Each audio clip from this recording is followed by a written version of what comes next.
Just a tad less noise. Just a tad. We'll give you time to catch up over lunch, I'm sure. I know you haven't seen each other for a couple minutes now, so. Our next keynote speaker was head of the neurosurgery at the Toronto Western Hospital and founder of Think First Canada, a national brain and spinal cord foundation. In 2012, Think First merged with 3 other national injury prevention charities to form Parachute Canada, of which he is a board member. He's a member of the Order of Canada and the Canadian Medical Hall of Fame. And most recently, he served on the Rowan's Law Advisory Committee. Currently, he is senior scientist in the Toronto Western Research Institute and project leader for the Canadian Sports Concussion Project at Kimball Neuroscience Center. Please join me in welcoming back Dr. Tator.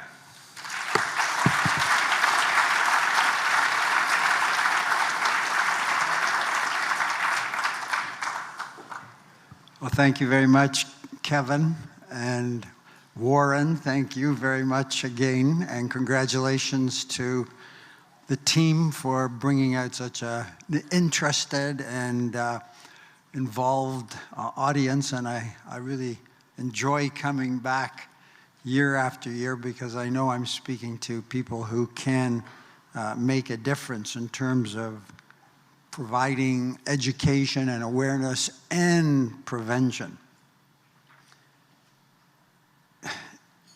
The take-home messages for this talk are that I would like everyone here to be informed, concerned, and available to recognize when a concussion has occurred. Concussion is really a great example of a team sport.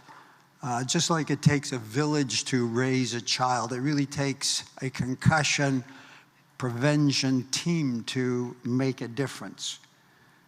This is a very fast-moving field in terms of what we know about concussion, so that it is important to be updated from time to time.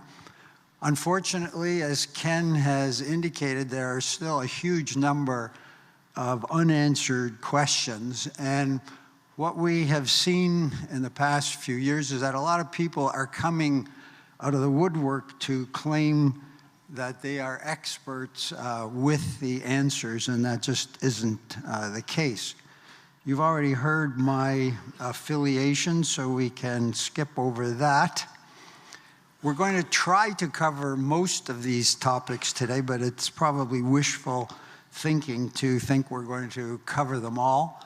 But I would like to emphasize the differences that only a year has made in terms of concussion awareness, education, guidelines for management, and now Rowan's Law has been passed into legislation. I usually start off asking some questions, and just out of interest, how many here have had a brain injury? This is a trick question, those of you who have been here before. So a few hands have gone up. How many here have had a concussion? So more hands went up. Aha, tricked you again.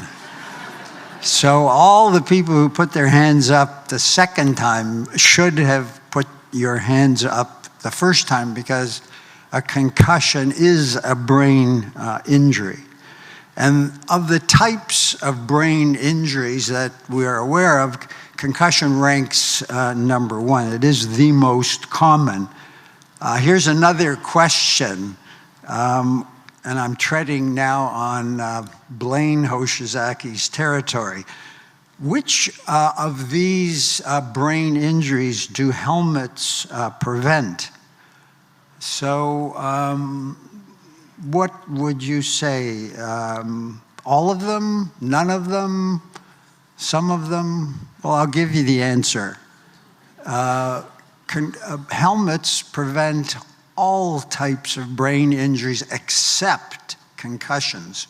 So in other words, we have to be smarter with concussions to figure out how to prevent them, and we are getting there.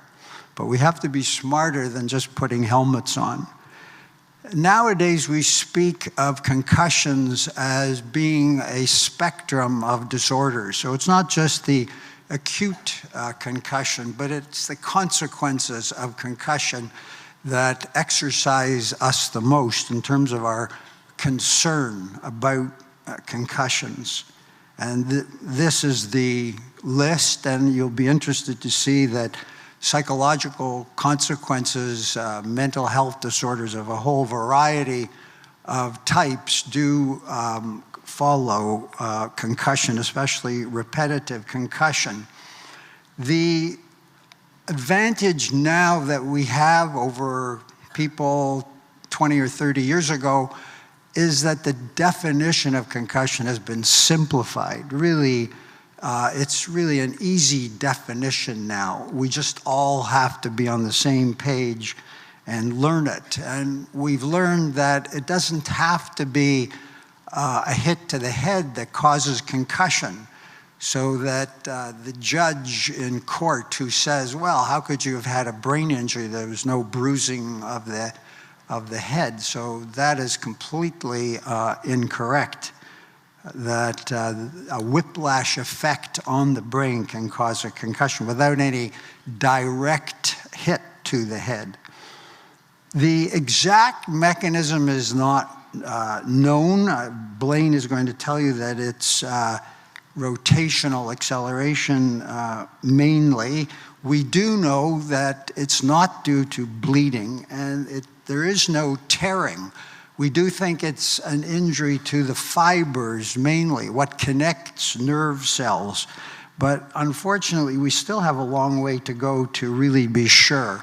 And this cartoon, if you could just run that movie for us, shows that the brain does move within the skull. And that is why woodpeckers never get concussions, because their brains do not move within the skull, but ours do, because they're bathed in this fluid environment for a number of reasons. And so we are very vulnerable to concussion, even more vulnerable than a lot of the animal models that are being used. And that's why when we do research, it really has to be primarily done on humans, because the anatomy is so different in humans. So the causes of concussion are many. It's not just sports. We are very exercised by sports concussions because there are so many of them, and because it's often young people, and young people are more vulnerable than older folk to concussion. And we all need to know that the signs and symptoms are very similar no matter how the concussion arises. And I mentioned that sports are important because although motor vehicle crashes, for example, can be repetitive, a person can be in more than one crash and have multiple concussions because of that mechanism, but it is in sports where we most commonly see the problem of repetitive concussions, and it turns out that that's what really causes the long-term consequences when concussions are repeated. The good news about concussions, and this comes from recent research following patients, and that is that in most instances it is a mild injury, so that probably 75% or even more people who get a concussion, especially if it's the first concussion, do recover completely, and usually fairly promptly within a month or so. It is an injury that produces subtle deficits. For example, the symptoms of dizziness, nausea, sensitivity to light, sensitivity to sound, etc. These deficits, in fact, are many, and that's why to recognize that a person has had a concussion, you should be aware of all the huge variety of symptoms that can occur. In fact, there are about 65 possible symptoms. The other point that I would like to stress, and this is another of the problems that accompany concussions, in that it is still a clinical diagnosis. In spite of breakthroughs that are announced by scientists, I've discovered the way to diagnose concussion, whether it's a sensor on the helmet or a blood test or a saliva test, you name it, but it really hasn't been discovered yet. There is a lot of good research being done, but we are not there yet. So that means it's still a clinical diagnosis. It still depends on you recognizing when it might have occurred and a doctor confirming that there is a diagnosis of concussion. We recognize that concussion is more frequent in certain activities, especially hockey, football, certain occupations. Age is an important factor that young people, especially adolescents, appear to be the most sensitive. Women have been shown to have a higher incidence of concussion, especially in certain sports such as hockey. And the number of previous concussions is important because as the number goes up, the force necessary to cause a concussion goes down. That's a general rule. So that a hit, that hard might have been the cause of the first concussion, but by the time there have been 10 concussions, it only takes a hit that hard. So that's an important issue. And then we do recognize that there are certain predispositions. For example, there does seem to be an extra sensitivity in migraine sufferers to have another concussion. And if that concussion does occur, it may bring back migraine headaches that had already disappeared, but have become very major issues after a concussion. This graph shows the rising incidence of concussions in our province. So this is Ontario data showing that between the years 2003 and 2010, there was a significant rise in the number of concussions, and that is not due to increased actual incidents, we feel, but actually awareness has gone up during that period of time so that people are reporting their concussions more frequently. And I mentioned this age of sensitivity, and this graph shows this, that as kids go from early childhood to teenage life, that the incidence of concussion goes up in both boys and girls. And that is probably due to a number of factors, including the development of new synapses in the brain, new connections. Every time you learn something, you're forming a new connection in the brain, and that is a major issue why adolescents appear to be the most sensitive. And this shows the wide variety of sports and recreation, and the list is vast. This is just a partial list of sports in which you can get a concussion. Even sports like volleyball, where you wouldn't think that there would be many concussions, but there are. And we mentioned this lack of a biomarker for concussion, and we just don't have that yet. This shows the MR of someone who's had, in fact, multiple concussions, and we still are unable to use imaging to diagnose a concussion. This MR is perfectly normal in someone who's had multiple concussions. So that is a big drawback and puts more emphasis on the recognition that you are going to provide and the diagnosis that medical doctors and nurses will provide.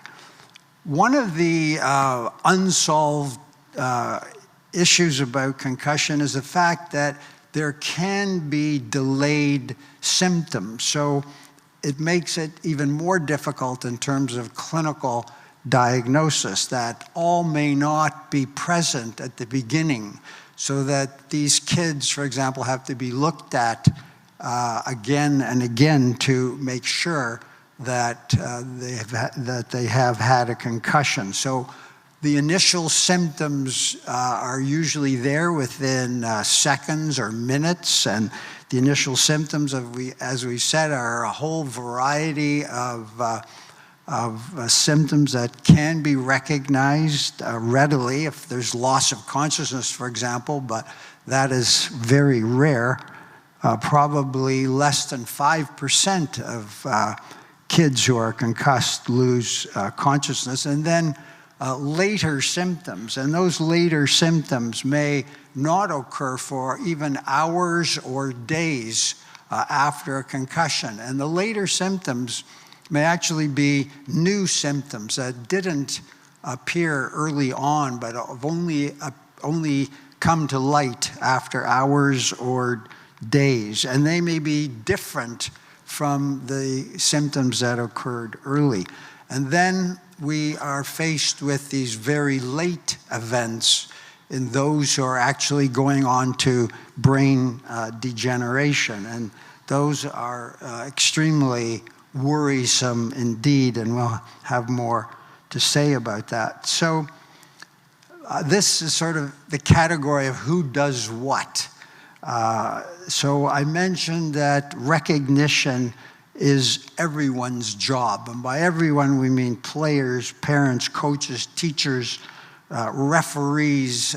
Everybody involved in sports has to know how to recognize. But it is the job of a medical doctor or a nurse practitioner to say, yes, that is a concussion, and this is how we're going to manage it.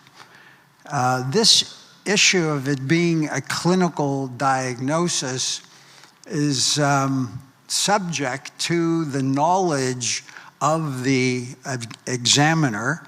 And over the years, a lot has been done to make sure that our medical schools, for example, are actually teaching concussion. When we first started out examining this issue, we found that there were several medical schools in our country where there was no teaching about concussion, but that has been corrected.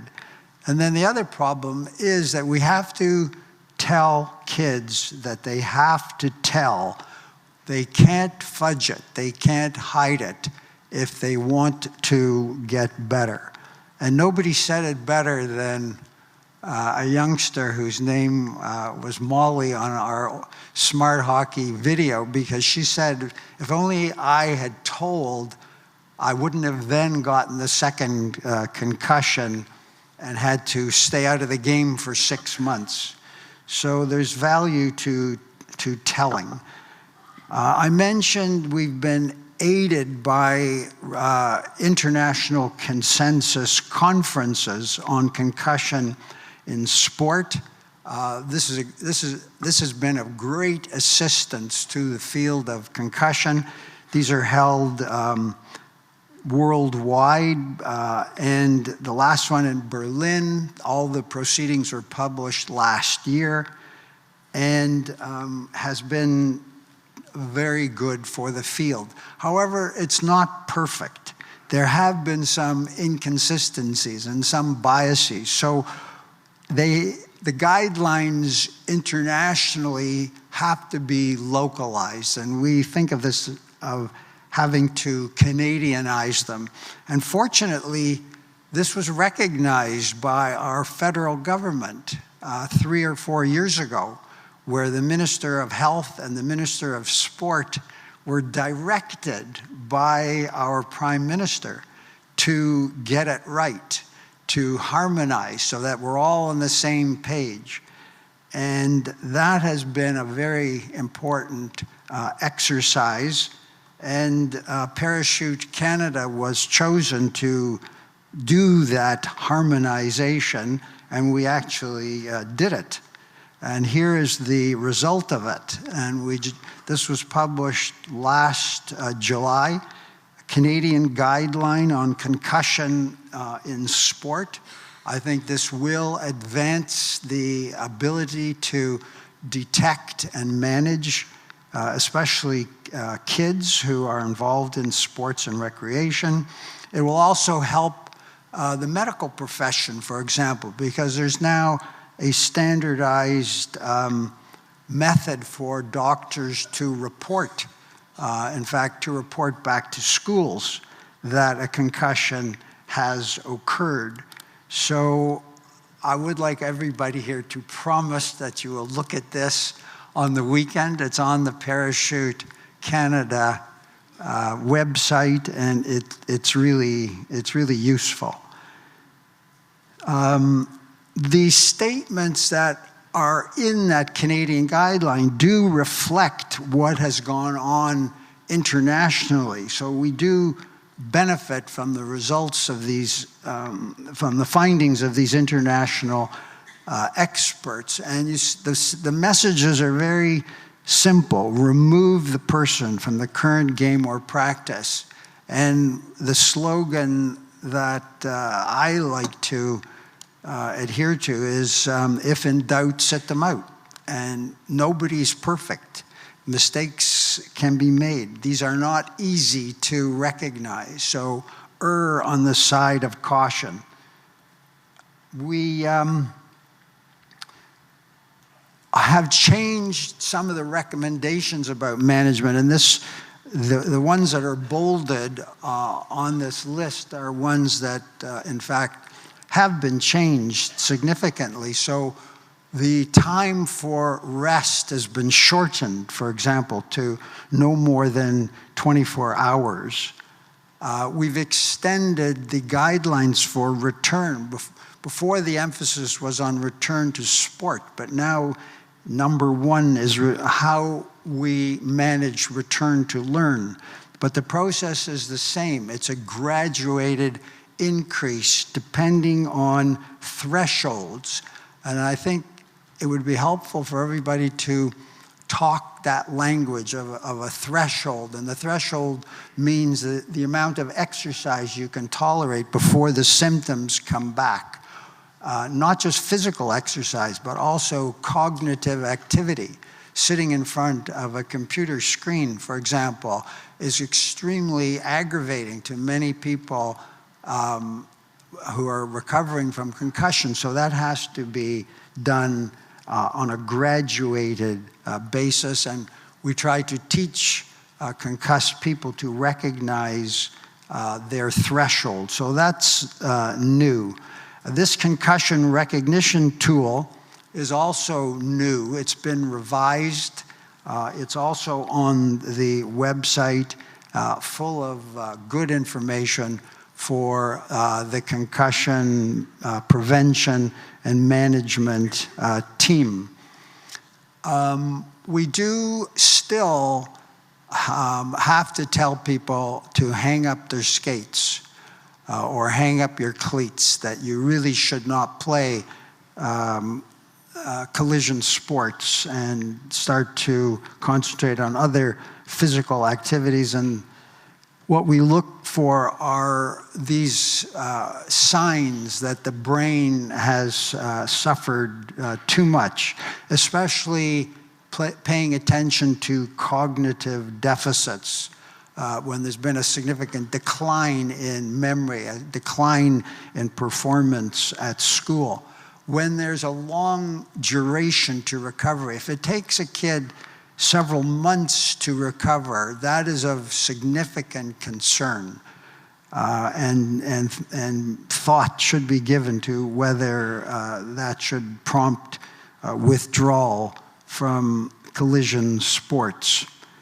The return to learn guidelines are much more complex than return to sport.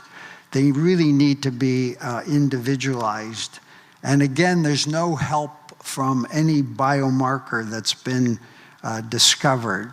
And certainly baseline testing, which is something that is popular in some parts of the province and in some schools, there is absolutely no proven value for baseline testing, either for diagnosing concussion or for guiding return to learn or return to work. There are very good websites nowadays that I would call your attention to. Parachute, CDC in the USA, Ontario Neurotrauma Foundation has excellent material on its website as well. And then the great new thing for Ontario that has excited a lot of us is the advent of concussion legislation first, and now the regulations are being written. And as you know, concussion legislation is currently present and has been present since 2014 in all 50 US states, but Ontario was graduated, let's say, in its approach to bringing in legislation. We blew the opportunity in 2012, but fortunately we have now rectified that, and it is entirely related to the Rowan Stringer story. And this is the story of second impact syndrome, which is one of the consequences of repetitive concussion. And second impact syndrome results when a second hit occurs before there's been recovery from the first hit. We don't understand the exact mechanism, but we do understand that there's tremendous swelling of the brain and that the treatment for this is very poor. So the emphasis has to be on prevention, because this is a completely preventable condition by removing the athlete from the game.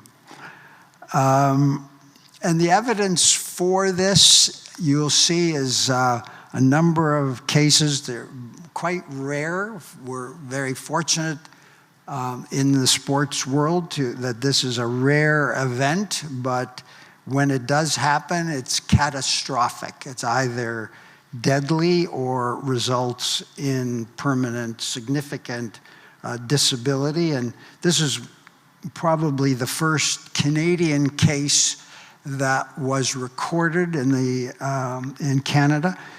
This was in the Canadian Medical Association Journal in 1968.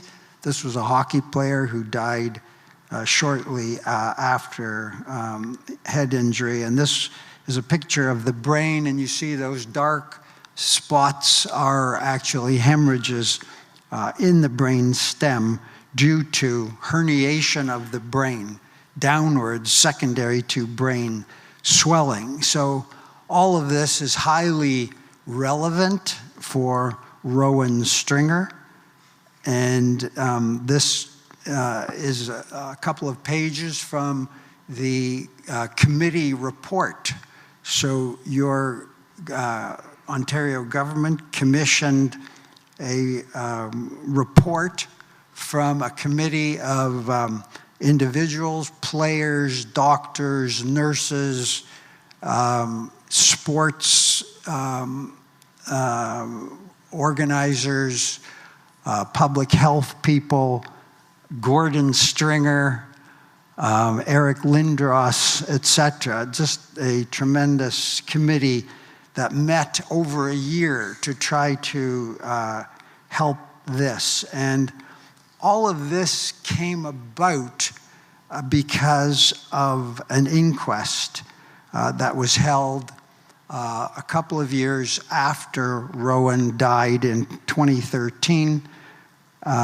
And at the inquest, we learned why she died. In fact, people who had tried to help her initially were puzzled why this happened. And when that became apparent that this youngster died with, and the mechanism really wasn't apparent, that's the reason for doing an inquest. And fortunately, the family were all in favor of this once they understood that it was going to potentially help others. And indeed, it did, because we were able to figure out what happened. And in fact, we figured it out on the basis of the detective who downloaded Rowan's texting to her friends about the 2 previous concussions that she had. The first on a Friday, the second on a Monday, and the Wednesday was when she had her fatal injury that caused the huge brain swelling. And that would have never come to light without the inquest. And so it's really quite amazing that this information became available and then now has led to Rowan's Law, concussion legislation in our in our province. And certainly Kathleen and Gordon Stringer and the MPP for Ottawa, Lisa MacLeod, were very strong advocates for this to happen. So just last March, several weeks ago, we now have legislation in Ontario.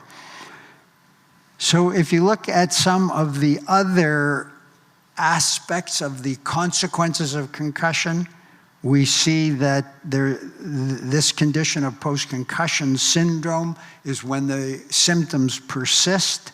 It's very debilitating for those who don't get better. This is the approximately 25% of concussed people who do not get better. They are a suffering group. The average number of symptoms was 8 in this group of 221 that we assessed. And you see the most common symptoms that they had. These are extremely debilitating. This is a very significant public health concern because of the number of people out there who have this. And one of the really surprising findings in our research was that it can happen after only 1 concussion. We didn't really know that at the beginning. So only 1 concussion can lead to this syndrome where the symptoms persist. But most of the people who have this syndrome have had multiple concussions. And what we've learned is that many of them will still recover over the first couple of years, but after 3 or 4 years, there's very little recovery. So the ones in the solid bars here on this graph are the ones who did not recover, and you see even after 15 or 16 years, people still have not recovered. And this relates recovery to how many symptoms they had. So at the top line shows 17 symptoms, and those who had that many symptoms seldom recovered, where if you had only a few symptoms, there was an excellent chance of recovering. So we are learning more about it. And this is another method from, in fact, artificial intelligence, using higher mathematics to examine the symptoms and who gets those symptoms and how they cluster. So we are actually learning more about this condition. We've also learned how what works in terms of how to treat these folks. So we can do more than we could do several years ago. And this is just a list of the methods that are now available that weren't previously available. So the field is improving. We mentioned before about the importance of recognizing mental health disorders, but here the news is good as well, that a lot of these people can be treated very effectively. A lot of them require complex psychotherapy, medication, or both, but very often they can be treated. What we know, though, is that we don't have a drug to prevent concussions. We don't have a drug that really accelerates recovery from concussion. And as Ken mentioned earlier, prevention is so important. We do have this issue to deal with, and that is there's a lot of misinformation out there. I call it concussion mythology, because there's so much hope that some of these are going to work that there's almost a mythology to it. But virtually everything on this list does not work, or at least has not been proven to work. So the patients who are suffering are seeking many alternative treatments that are not working and can be extremely costly. An important question that probably the answer is yes, is that those who are suffering from continuing symptoms, are they more prone to get brain degeneration, the dreaded complication that we know affected people like Steve Montador, who was the subject of Ken's book. And a lot of good research has gone into trying to figure out who's going to get this and who isn't. The problem is it's still an autopsy diagnosis. Here we do get some clues from imaging, and this is a CT scan showing too much black, which is fluid. So there's atrophy of this brain in a boxer who had this condition. We understand that it's an abnormal protein that collects in the brain. We now have 44 brains that have been donated to our research into this condition, and about a third of them have been shown to have CTE, and it's been shown now in hockey players, in rugby players, in football players, soccer players, etc. So it's not confined to boxers as it was previously thought. This is a football player. I've shown this before, and this brown material that is accumulated in his brain is this abnormal protein called p-tau. This is Steve Montador, the subject of Ken's book.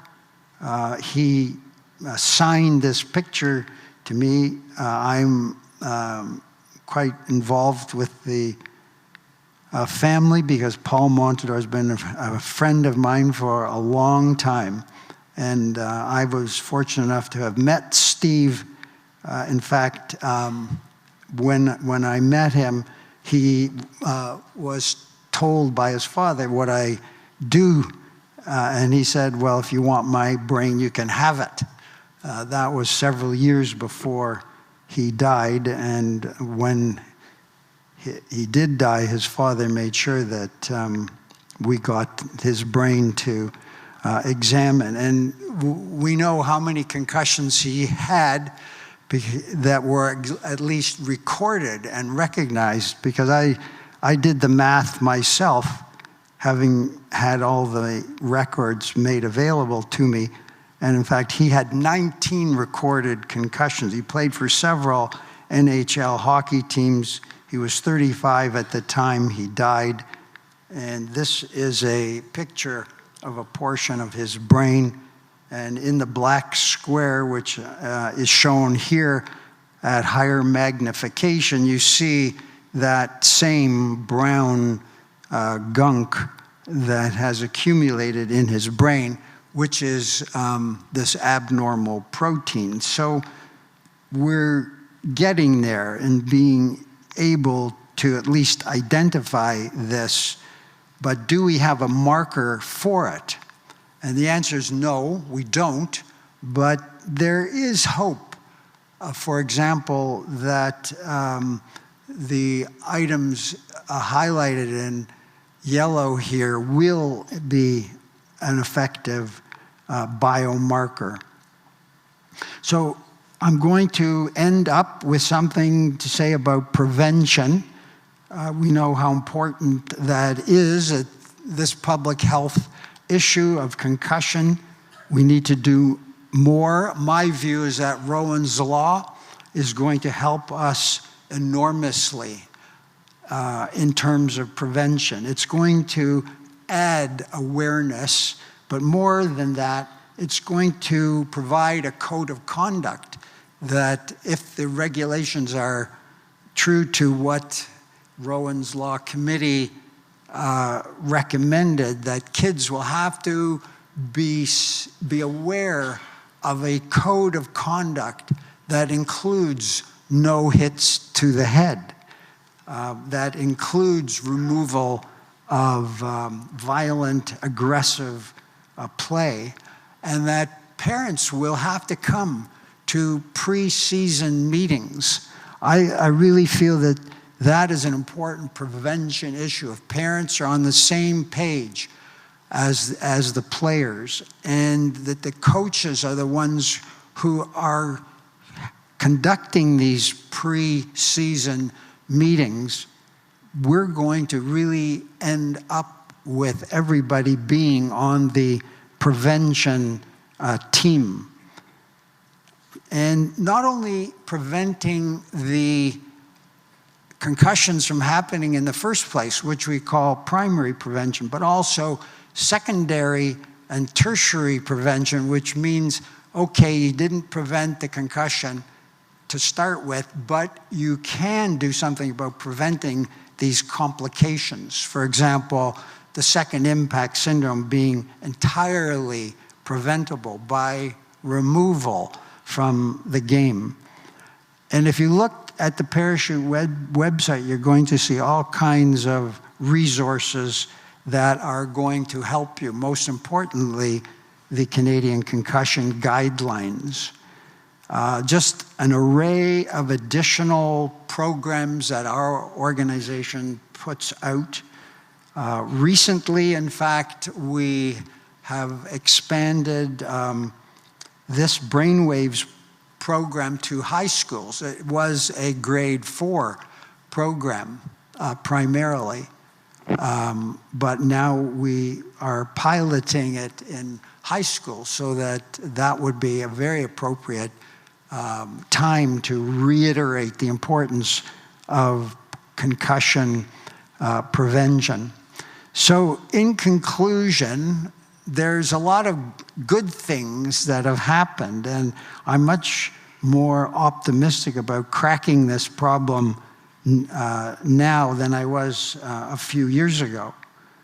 More research is definitely necessary, and ending up on that theme, this is our primary research team, the principal investigators at our center, a whole variety of disciplines involved in this research. This is a real team effort of psychologists and pathologists and clinicians, imaging experts.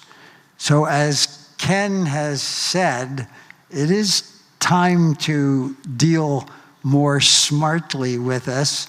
It's not as complicated as brain surgery. So I know what I'm talking about. But this This is a brain surgeon's advice for saving kids' brains and, as Ken has so eloquently stated, the games that they enjoy. Thank you very much.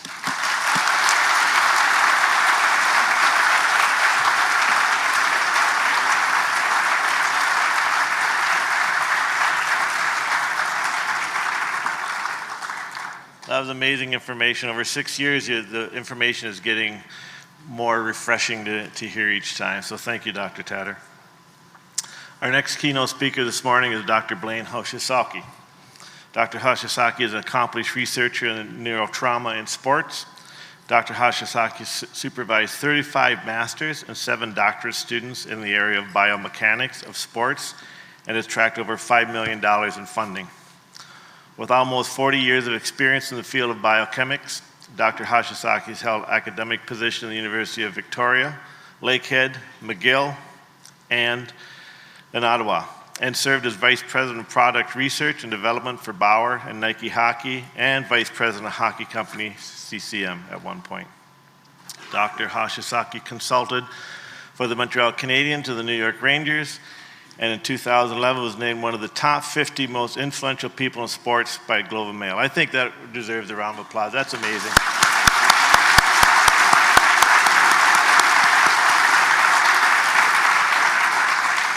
In the United States Senate committee hearings on the concussion and the marketing of sports equipment, he was described as an expert scientist, a biomechanic engineer, and who published excellent work regarding helmet performance and the mechanics of the head. He has chaired the ISO Committee for Ice Hockey Product Certification, as well as acted as a member of NOC SAE, ASTM, and CSA Helmet Safety Committee. Please join me in welcoming Dr.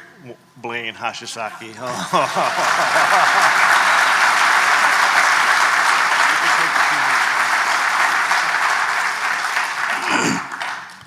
Thank you, Kevin. I'm just happy you pronounced my name properly. A few years ago, I know there's a lot of you who come to this conference almost every year or every second year. I presented here and I thought I'd done a really great job. So as I walked down to the table, I felt I'd crushed it. And I said to Warren, "What do you think?" He said, "It was okay, but you got a little preachy there." So this time I decided before I came to present, I'd ask for a little bit of his advice.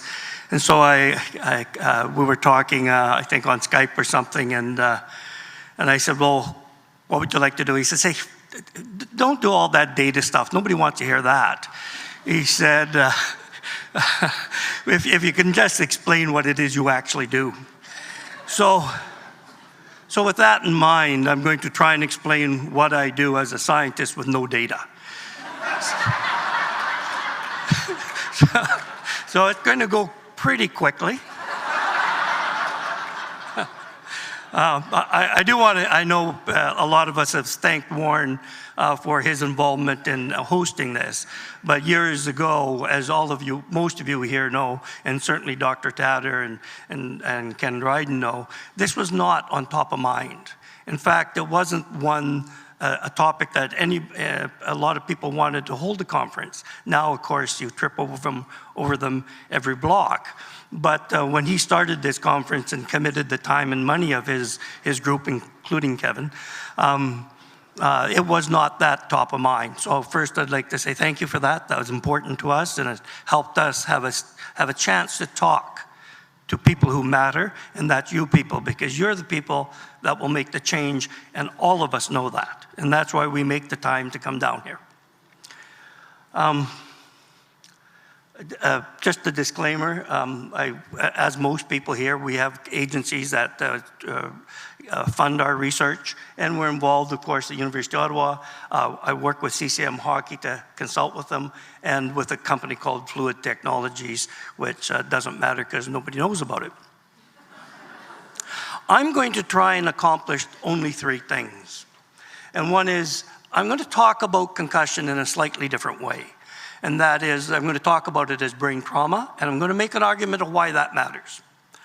I'm going to talk a little bit about understanding brain trauma in sport.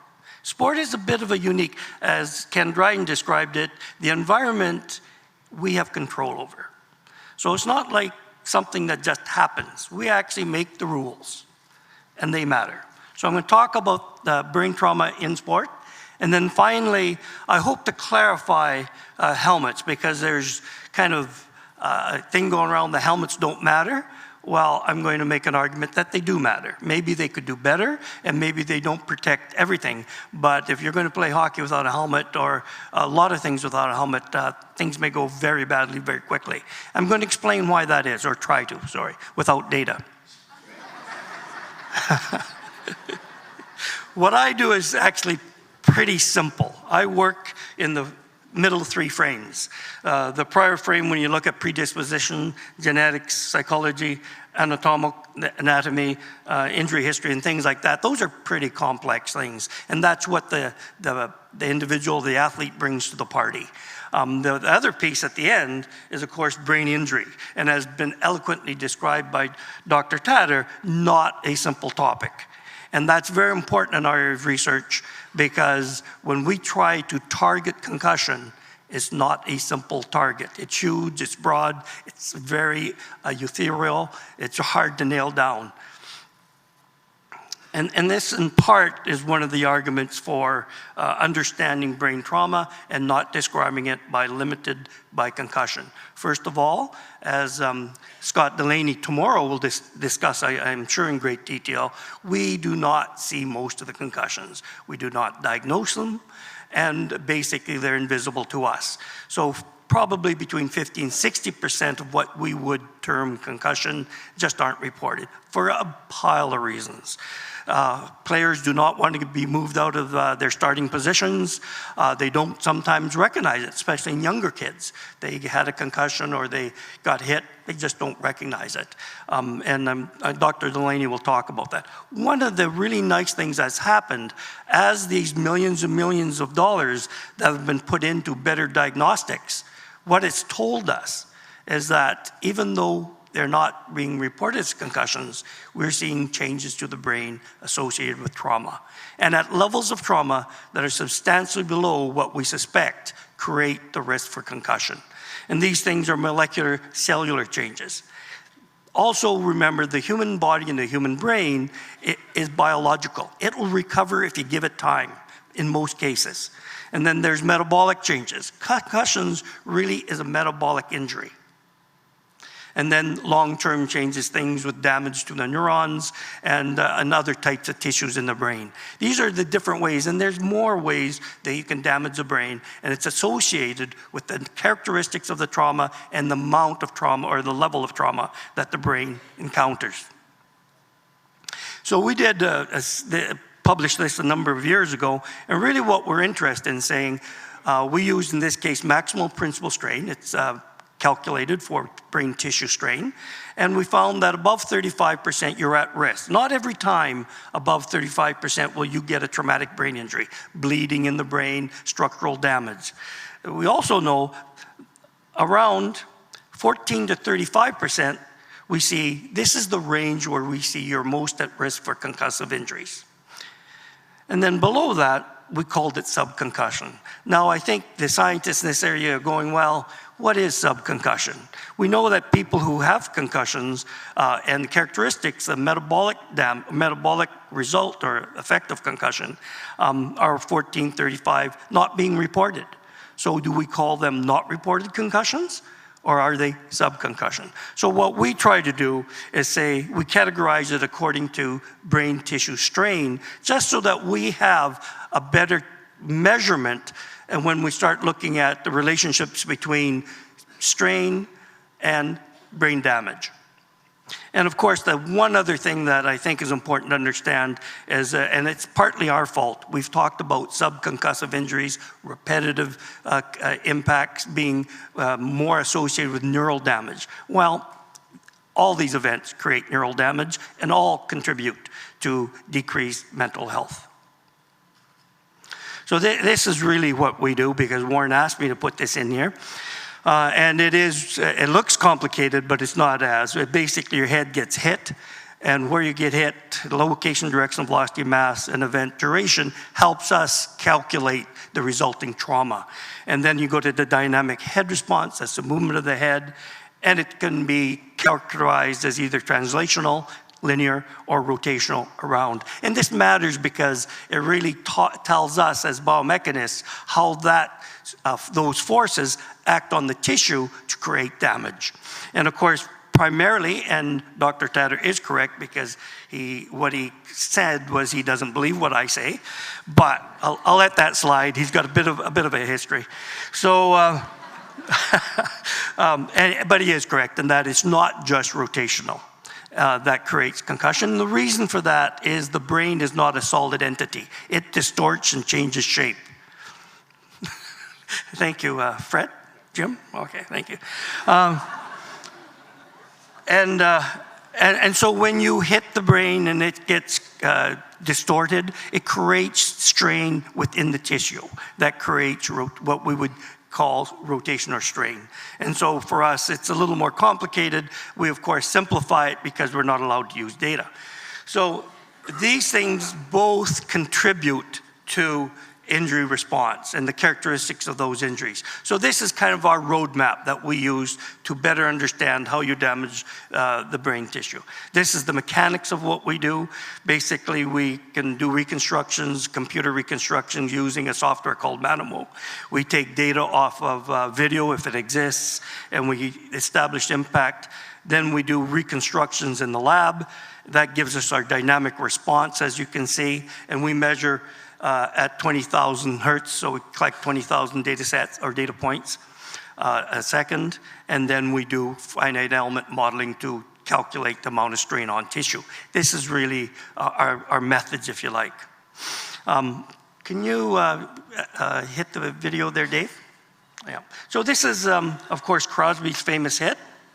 And this was important to us because it brought awareness, because Crosby was not a person who would step off the ice if he didn't have to. The next one, please.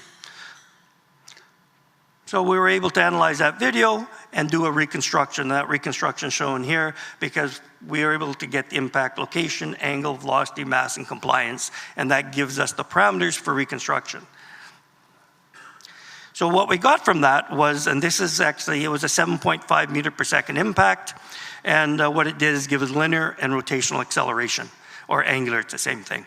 So you can see here that once we took this data, we then fed it into our model. Can you click this model? And you can see we can measure the strain throughout the brain. And this is just a surface representation, but we in fact can go through the brain, look at different parts of the brain, different tissues of the brain, and look at how it's been affected by that strain. So when we look at this, our measurements really include peak linear acceleration, peak rotational or angular acceleration. We'll use rotational velocity if in some cases depending.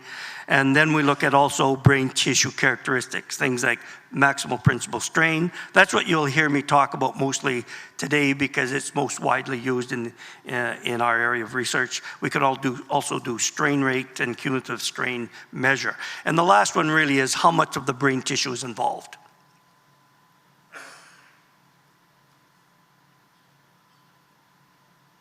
Oh, oops, just bounced along. Okay, just delay. Okay. The point I wanted to make from this study is that even though, as Ken Dryden appropriately said, the brain doesn't care how it gets hit when it gets hit. As a biomechanist, we try to look at the details to try and really understand how that trauma is created in the brain tissue. And so as you can see here, these are all hockey impacts. The fall is in blue, and you can see it's a linear dominant, but the magnitude is so high. And so when you fall and hit your head, typically you get high linear response, less so in rotation, but still a high rotation, primarily because it's such a high energy impact. And then if you look at the shoulder, what's really dangerous, and this is a little bit older data, we have actually better data now. The problem with the shoulder impacts to the head, as you see in hockey and in football, is that the body actually is quite compliant, the human body. And then you put pads on top of it and a helmet on the other person. So you create impacts that last over 25 milliseconds, 30 milliseconds. And that's a problem. Because the longer those impacts, the longer duration of those impacts, the worse it is. The other one I like to show, of course, is a nice punch in green. And what I tell my second-year biomechanics students, if you're going to punch somebody, you better get and punch them hard on the side so that you create rotation. Because it's pretty hard to punch and knock somebody out or concuss somebody by hitting them straight on in the face. So those of you who are from Dryden, been in a lot of fights, you will know this automatically, because if you punch them in the face, you just piss them off and bad things happen. So you want to hit him in the side of the head, rotate that brain, and make sure he goes down and go for breakfast. I may have gone back to Dryden there for a minute. The other thing that was very important to us is because we ran into a lot of headwinds when we started publishing data and said that an impact could be rotational or it could be linear. And it really depends how you look at it. If you're looking at car crashes, you're getting hit at 2 meters per second or 20 meters per second. Well, everything's linear because it's such a high range that you create these linear responses and these relationships between rotational and linear. But when you look at the range that in the circle there, that really sport is involved in, that's when you start to realize that, yes, you can get a rotational impact and it's much more dangerous than a linear, and they separate out. So we can reconstruct impacts that create concussion and see the amount of rotation and say that's a dangerous hit. And of course, there's two things about the Crosby hit. One, very rotational, drilled them on the side of the head. Secondly, shoulder, high compliance, over 20 milliseconds. That created the danger, what was dangerous and damaging with Crosby. And we actually presented that to the NHL years ago, and that was right after, I think there was Pacioretty got hit just shortly after. So we compared those two impacts, and this was before he was out for that year or however long, and we predicted that the real damage was going to be Crosby. And so we held a little bit of sway for a very short time. We went on because sometimes when you run a finite element model, you can have a bias in the model. So we ran our data through the Dublin model, which is the one we primarily run in our lab, through the Wayne State model, a completely separate model, and finally by Johns Hopkins. And we got essentially the exact same results, that they find the rotational acceleration associates with maximum principal strain, which really associates with concussion or trauma to the brain tissue. Because with the time we're getting a bit of criticism because they felt that our model may be a bit biased. So we did our diligence, and then this is the Johns Hopkins model. Of course, the neurosurgeons will appreciate this. I think when we talk to most people, including myself, we don't really have an understanding of how fragile the brain is. 100 billion neurons that interact in very complex ways with vascular system, connective tissue, white matter, gray matter, and on it goes. Very complex. It's also very soft. If you put a brain on the table, I've never done this, so I'm talking like I know something. But if you put a brain on the table, it'll gradually flatten out a certain amount and distort. That's how fragile the brain is.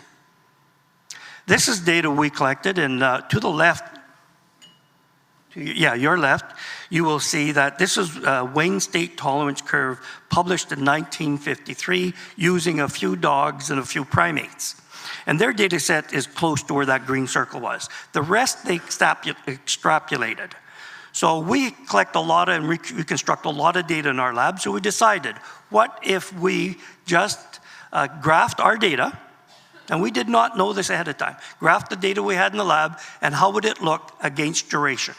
And that's what we got. And of course, we had lots of data from football, punching, all these sorts of things. Lo and behold, those guys at Wayne State were reasonably intelligent, and we mapped right on top of that extrapolation curve. So I was quite frankly astonished. And so when we look at durations, because what was happening is everybody was using the NFL data that said around 100 Gs or around there, and 6,000 radians per second squared is really where you're seeing the sweet spot for concussions. Yes, for football. In hockey, we were seeing concussions shoulder to head way down at 30, 35 Gs and 2,000 radians per second squared. And when people were telling us that's not a concussion, there's no risk there, until we mapped this out and said, yes, there is, because if you look at the data sets done on primates, on dogs, etc., if you have a long duration, those low magnitudes still create the risk for concussion. Where you get hit matters. I think everybody kind of knows this. If you get hit to the side of the head or not through the center of gravity, you create high risk. So whether you get hit on the front of the head, back of the head, side of the head, or punch a guy like this if you wanted to, and create a rotation around the head, you create different levels of risk.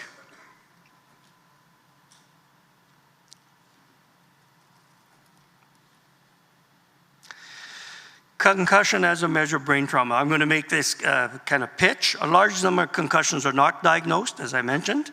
Established severity of concussion is challenging. There's a lot of great work going on in this area, still very challenging. Brain injury is not fully captured by concussion alone. So what we propose, and a lot of the work that we're going forward with now, is that when we measure trauma, for example, when we measure trauma in age group football, age group hockey, we measure the magnitude, measure the frequency, the interval, the time between, and the duration of exposure. We feel that these are the 4 parameters that are going to matter, and that we need to know sport and characterize sport using these 4 parameters. Otherwise, we will not fully capture the risk to brain trauma and ultimately the effect on mental health. So in summary of this part, understanding brain trauma and injuries in sport, not just concussion. It's more than concussion. We get to use concussion because you people pay attention. If we said brain trauma, you go, I don't know. But we say concussion, and for all the right reasons, it's important. Brain injuries are complex. The brain is complex. Why would the injury not be? They're cellular, they're molecular, in molecular damage, disrupt the physiological processes, and there is structural damage. All of these things are documented. Impact events in brain injuries. Head impacts events vary and create neural damage in unique ways. We have to remember that. Predicting the risk of neurological injuries using brain trauma profiles rely on magnitude, frequency, interval, and duration of exposure. These things predict risk of brain trauma. So next few slides, I want to talk a little bit about what helmets do.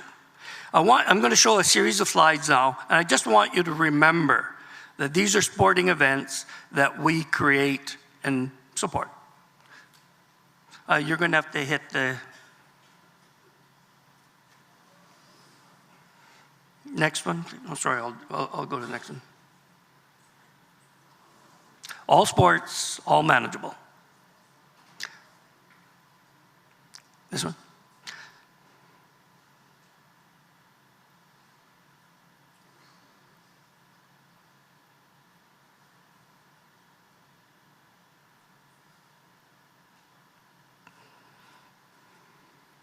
The one to your left, please.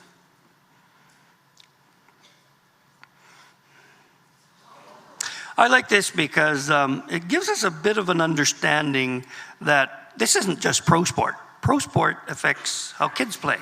And the one on the, yeah, thank you. Would do it again, hit it again, please.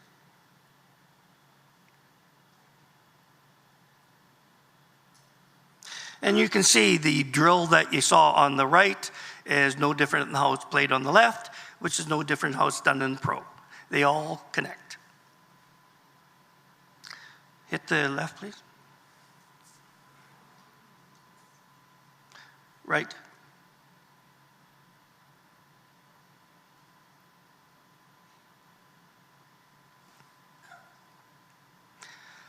Hit this one, please.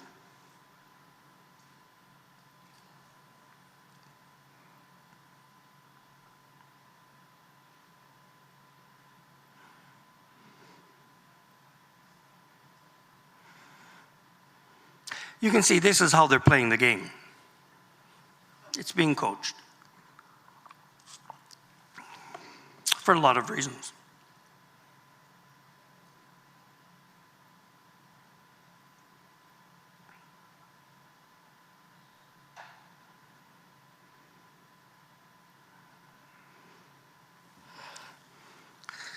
Before I start on the data piece, this is a compilation, so you would not see, of course, this sort of level of hitting in a game. We're doing a rather large study in hockey right now, youth hockey, and what we find is that kids under Pee-wee really do their absolute best not to run each other. They just don't do it. They come into the corner reaching in, they run into each other because they're still trying to get the puck, and there's no way not to get the puck without doing it. So you get a lot of impacts, but really low value. They're not trying to run each other. And so as we see the game proceed, the game changes. And the game changes in part because they're starting to play like how they vision it in the game on Saturday night. And the coaches coach that way. And so once we see you move up from Pee-wee to Bantam, the kids are bigger, they're stronger, they're faster, and they play differently. They start to play what I call professionalized game. And so you start to see those characteristics enter into their game, and they're creating higher and higher risk. So the data that Dr. Tator presented, where you see a real bump in concussions around 12, 13, to be expected. The bigger, they're faster, they play the game more aggressively, and they're hitting more. And so we even see the number of impacts drop, but the magnitudes increase dramatically. So what we see here is, I apologize because I've still got to go back to some data, and the reason it helps explain why helmets do what they do. And so peak linear acceleration is the primary way of evaluating whether helmets are certified or not. And the HIC, which some of you may know, or the GAD severity index, really is a linear they add a little bit of duration, but it's really a linear measure. And you can see, these are all concussions from our lab, and you can see the peak linear acceleration captures football a little bit, not all, and baseball. But these are professional baseball pitches to the head. And so it'll capture that. So we go down to peak rotational acceleration, does a much better job in capturing, same data set, capturing the risk of concussion, and then you move across to maximum principal strain. And that really justifies why we use maximal principal strain as our measure for risk or trauma of brain trauma, or the amount of brain trauma. And so when we talk about helmets, this is really how it started. People are dying, we need helmets. And so in 1905, Theodore Roosevelt jumped in the fray. 1956, Pete Snell, a race car driver, died. And of course, 1968, I think it was Bill Masterton, I'm not sure, died when he was hit in hockey. And so this really were the arguments that we need helmets, but concussion was not discussed. It was, we need helmets so people would not die. Helmet certification, here's the line of understanding. Sport helmets were originally intended to prevent deaths. Helmet certification standards were developed to accommodate this, so you wouldn't die if you got hit or fell down. Helmets are designed to meet the standard.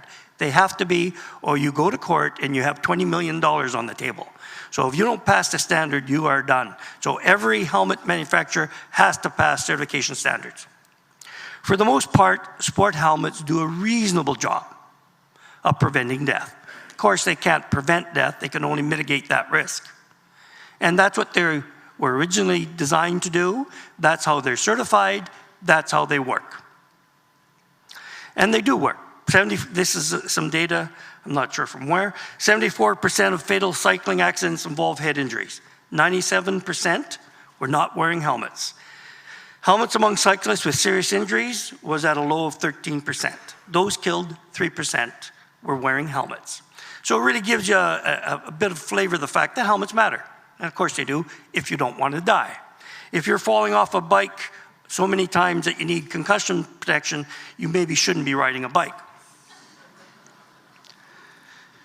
There are two kinds, although there are other types of cycling now that my son introduced me to, things like downhilling and all that stuff, that you do fall a lot, and it's probably not particularly safe. There are really two kinds of helmets. One helmet, which is really multiple impact helmets, and those are the helmets we primarily see in sport, or certainly team sports. And they're designed, they're not as effective at managing big impacts, but they are effective at repetitive impacts. And they were designed primarily for sports like hockey, football, lacrosse, and I think baseball as well. The other one are single impact helmets, and they are, pardon me, they are things like cycling, motorsport, alpine. The interesting thing about alpine helmets is you use an alpine helmet, but often the sport results in different kinds of snow sports result in a lot of head impacts, things like snowboarding and stuff like that, but they still use a single impact helmet. So that might be a little bit concerning. So how well do they work? Hockey helmets here. You can see we did falls, elbow impacts, shoulder impacts, puck impacts, and puck impacts. And you can see the helmet works quite, in the blue is without a helmet, in the red, or kind of red, is with the helmet. And you can see the hockey helmet works quite well for falls, and it really works to prevent death. Concussions are down around the black and red lines, if you like, brain trauma as I call it in concussion. They don't lower it below that. So if you flip over and have a traumatic event in a fall, you won't die, but you still may get a concussion. And I think most people understand this. Elbows, you can see the helmet doesn't work quite as well, more compliant in the impact, and still above the range of what you call the sweet spot for concussion and brain trauma. When you look at shoulders, the helmet does not work particularly well at all. And that's because the shoulder body helmet creates so much compliance that, the shoulder creates so much compliance that the compliance added by the helmet does not really help a great deal. And that's why in hockey, shoulder impacts, whether it's to the goalie or the forward, are so dangerous. And finally, pucks. The thing about a puck is if it connects, transfers energy, they're at such high velocity that they're very dangerous. Typically, they ricochet off, and that energy does not enter the system. And that's why helmets work quite well, as long as they don't connect, go directly into the brain, or into the head, sorry. In goalie, you'll find almost the exact same thing, and that is, and there's a big concern in the NHL now because goalies are getting concussed, and if you fall, the helmet does not help you a great deal. A projectile, it helps a little bit, but still not well enough, and it's partly because the professional goalies do not like padding. The reason they don't like padding is if the face mask is off their face because it's got padding, their vision's not quite as good. So they want to get it as thin as possible. You thin out the helmet down to 1/2 inch, 5/8. You can only absorb so much energy. And of course, collisions, the helmet does not do a great deal, is not a great deal of help. Primarily the side of the helmet's flat. It transfers energy very well, and they have very thin foam. Without the offset or thickness, not much you can do. Here's one I threw in here because I found it interesting. Most of you probably don't know this, but the Major League has a helmet that's not sold. You can't buy it, but it works extraordinarily well. We've tested these in our lab, and if we took a recreational, what you can buy for your kid who's whatever level, but not if he's not a pro, and the Major League helmets are composite, and they have some really interesting foam. I was surprised when they approached us to do this testing. I looked at their helmet, going, not a lot of padding. But because of the composite material, the impacts are low mass, it's a ball, so it handles that energy very well. And you can see if you look, the same impact, the baseball helmet's at 300 Gs, the Major League 120, less than half, same impact. 30,000 and compared to 10. So the helmets can matter and do matter. So the question is, what are helmets doing? So they do work quite well managing traumatic brain injury. They don't do too well managing concussive injury or broader neurological injuries. And so when I explained it, I hope the way I explained it, it makes sense. You know, they aren't designed to do that. They do help, as you can see, but they're not specifically designed. So when we talk about the future, things like MIPS, some of you've heard it, fluid technologies, do they work?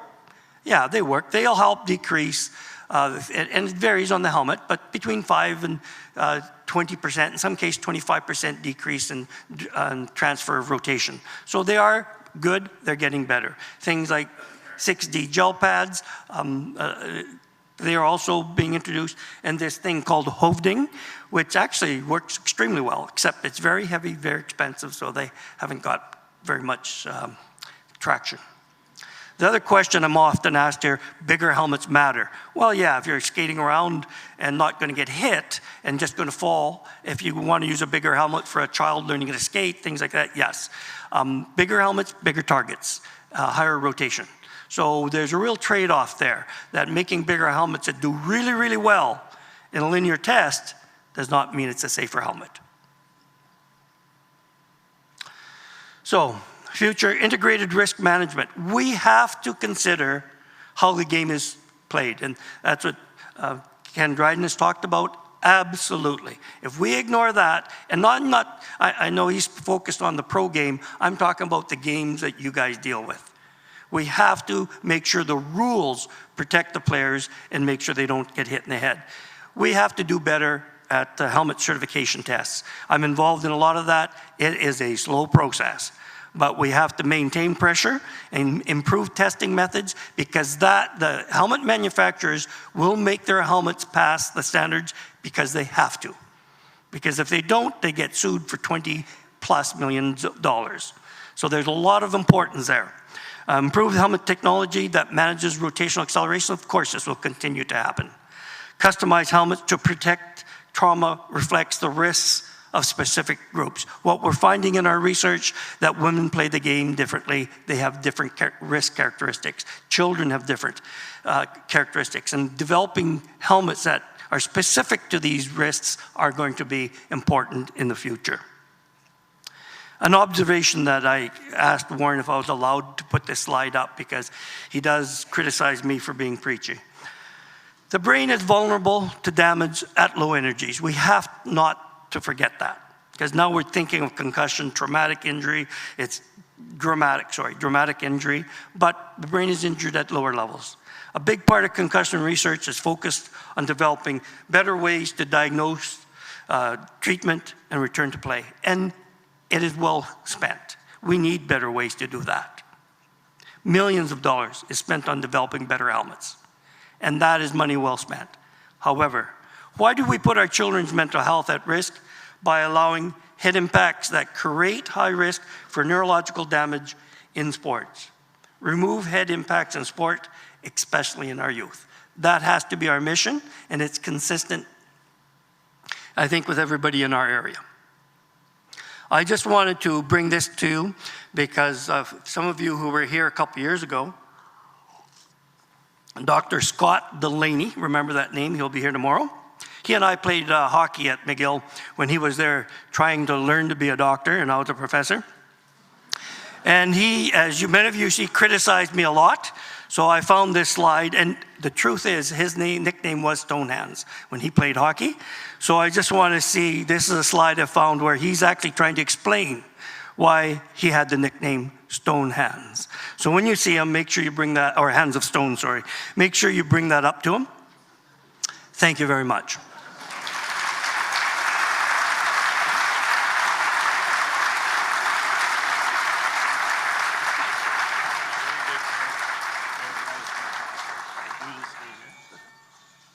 Warren, you were right.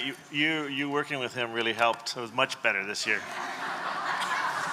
I guess he pays your check then, eh? Most people stayed awake this year, which was really unusual, and it was really enjoyable. Blaine will be after. He'll be up here later to sign any autographs that you might want to come up to sign. So thank you, Blaine. Blaine has really been instrumental working with for the last 6 years, so I really appreciate all the work he's done, not only this year, but in the last 6 years getting here. So thank you very much, Blaine.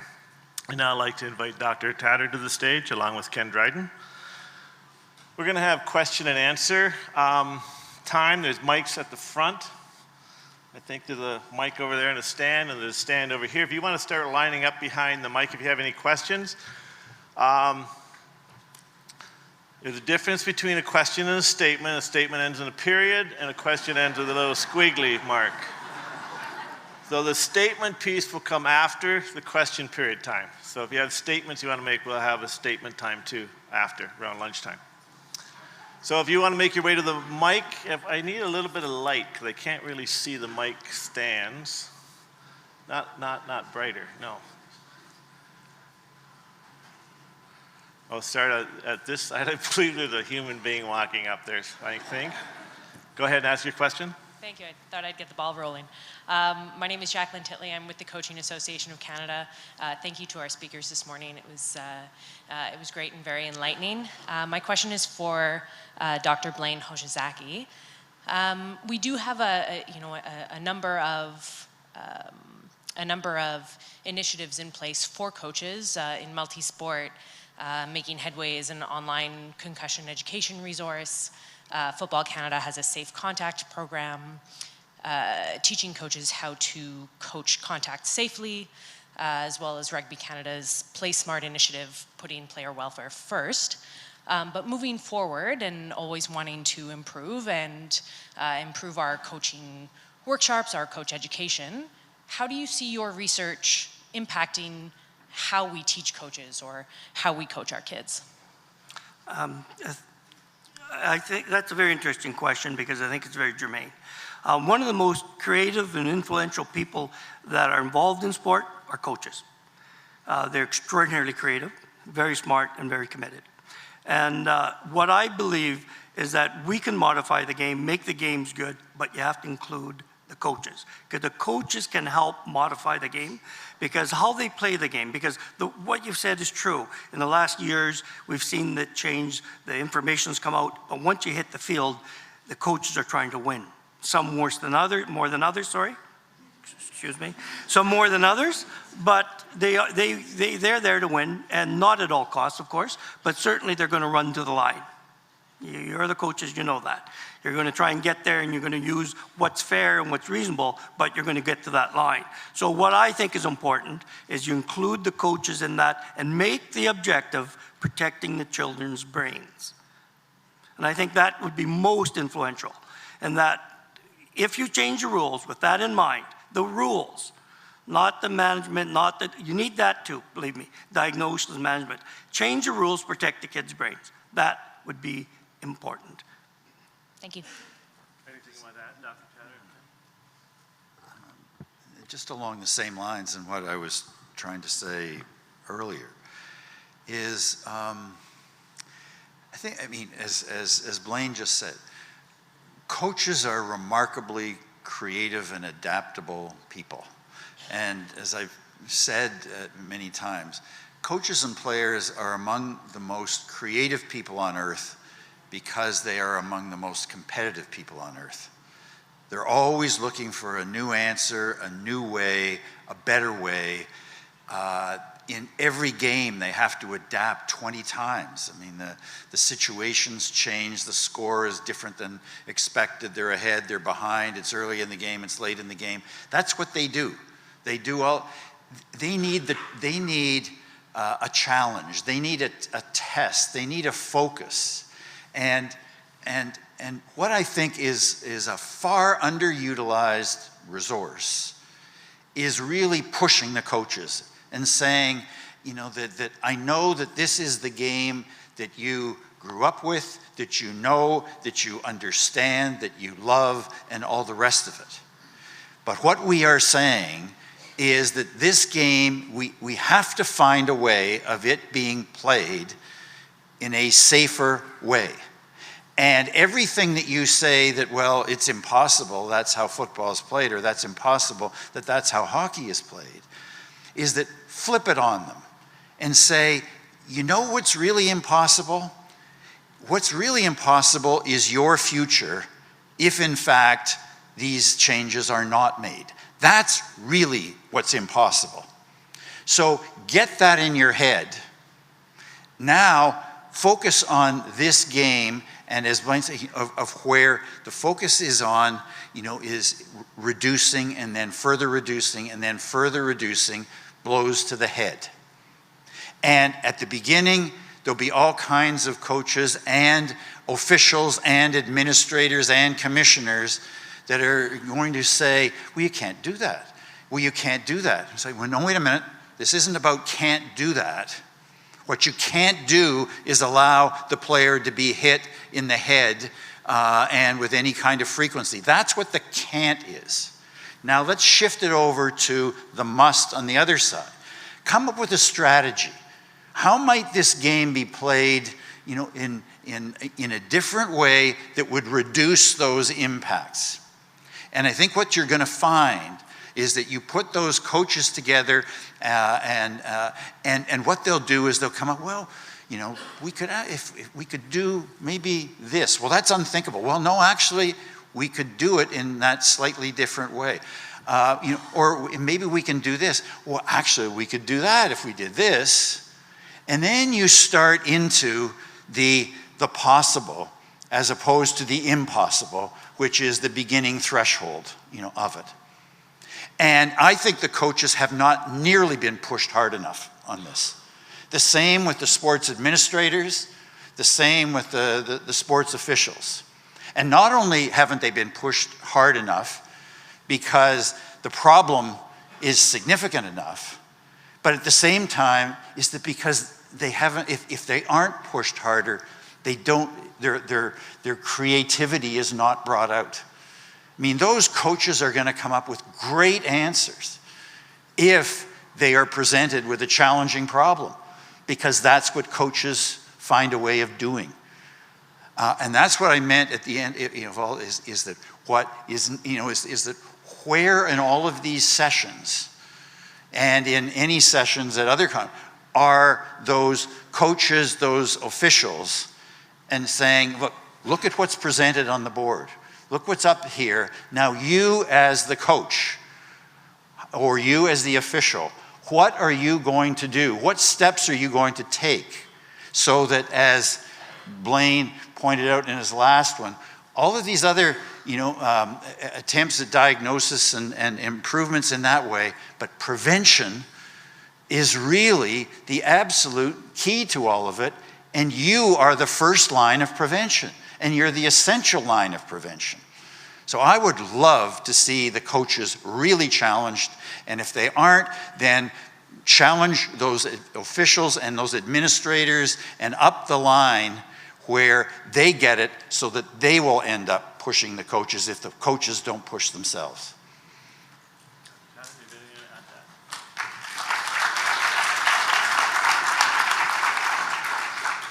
Well, I think I agree with what has been said by Blaine and Ken, but my personal experiences have sometimes made me bump up against coaches that aren't preaching safety, and in fact doing the opposite of preaching violence and aggression.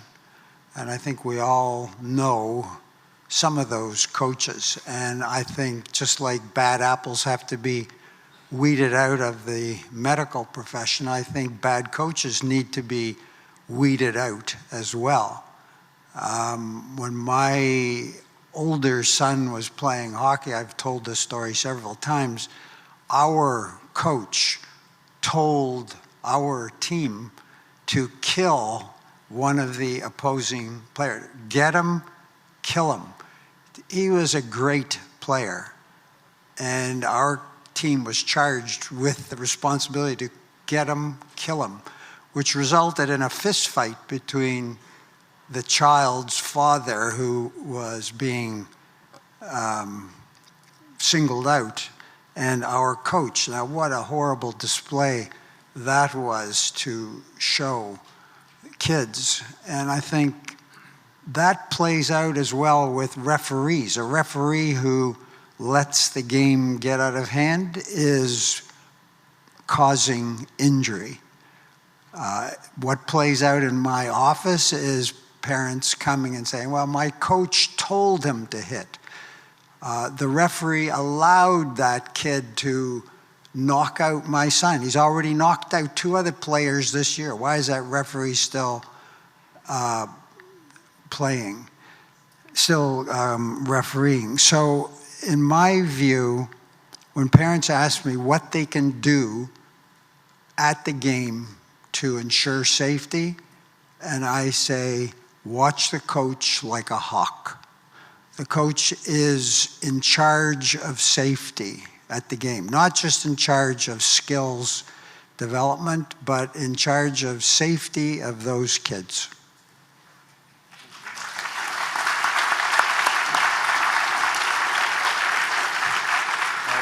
We have another question on this mic. Hello, my name's Daniel Curcio, and I'm a research fellow at Brock University. So just a quick note, I'm also an educator and a first responder. And my question is, I find that young athletes know of the consequences of head injuries. And at an increase, for example, this member of the female varsity hockey team felt symptomatic, but was afraid to speak up because the coach of the team was as Ken mentioned, a protector of the game. And so under the guise of the championship-minded team, how do we guide these athletes when having to deal with such a dynamic of talking to a protector?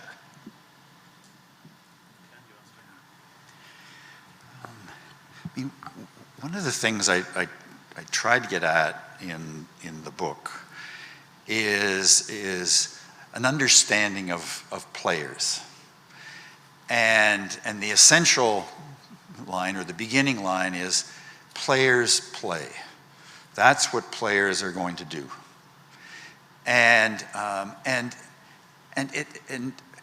But what I also wanted to do is not to suggest that a player is that much different from, most people in this room do have some background in playing, but from lots of other people who don't, and from an office atmosphere. That if you're working in an office and you don't feel all that good, you show up.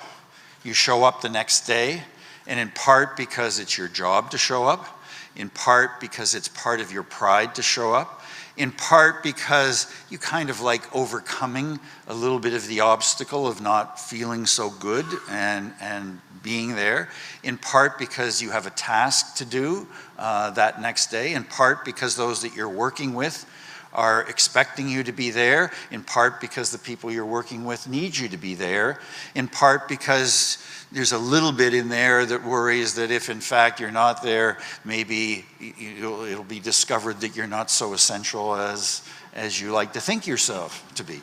Whatever those reasons are, we continue on. And the player absolutely does that. I mean, that's what a player is going to do. You expect it, your teammate expects it. As the announcer says, to somebody who is injured, he'll be back, he's a hockey player. All of those things, and they are good, logical reasons to those people who are making those decisions, which is the player himself or herself. It's going to happen. And so the line that the NHL sometimes uses, is that, well, they're adults. They make their own decisions and let them make their own decisions. Well, what's really more true is that in all of our lives, we all of us need somebody at some moment to say, it may not be a good idea. And whether it's a parent for a kid at home saying, no, you're actually too sick today, your eyes don't look right, or for a coach, or for a parent, or for an official, an on-ice official in a game, to say, I know you want to continue to play, but your night's done. We all need somebody else. The writer needs the editor. The kid needs the parent. We all need that other set of eyes and ears. And as the coach, we have to understand, or the parent, we have to understand that kid is going to want to play whether it is really a good thing for that kid to want to play or not. And that's why the official, that's why the administrator, that's why the others in there. They are the other essential set of eyes and ears at a moment when we are absolutely our own, at the greatest risk, and we are our own worst enemy. I'll make it simple. The coach pays. It's got to be the coach. And the sport organizations design your rules to make the coach pay. I was at the NCAA's in Concussions, and we're talking about how do we manage to play on football at the time. Hockey was there as well. And the rule is the coach controls the game, controls the player. Every player is going to want to get on that ice, get on that field, will do anything. Who's got control? Who writes the starting lineup? Who takes you out of the game? One person, the coach. Make the coach pay, and you make him pay by making him lose. And he loses by penalizing his best players or any players and getting them off the field, getting them off the ice. And if they have a history, they get fired of losing. So make the rules, enforce the rules, so the coach pay. When you do that, you will decrease the amount of trauma on the field and on the ice. Simple. Make the coach pay.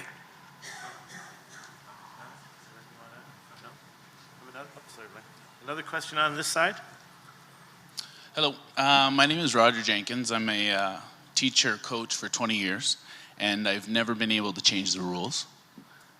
So how can you influence the provincial sport organizations, the NSOs, to actually change the rules? Because I coach kids to be better people, but I can't change the rules. That's the great question, and that's why earlier on I'm saying that at sessions like this and at others, those sports administrators need to be here. Those who can change the rules, because again, the biggest steps that can be taken have to do with prevention before an injury happens. What are the kinds of injuries that do happen? What rules can be changed so that in fact it is less likely, much less likely, for those injuries to occur? So where's that, that commissioner, official, administrator, who is the one who sets the rules? And for you as the coach then to apply. Now you have the standard as well, as we've talked about here.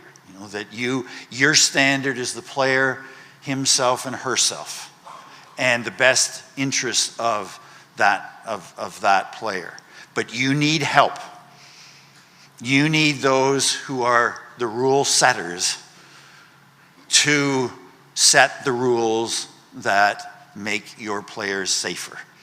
And so when you are having a coaches meeting and however you gather your coaches together, I would suggest that what all of you there is that in order for this meeting to really matter, we need the person or the people who are the rule setters to be here, to hear us as we talk this through, to convey the importance of what it is they do so that they will act and they will help us do what we do. But without that layer, and that is it's like the Gary Bettman not being in the room.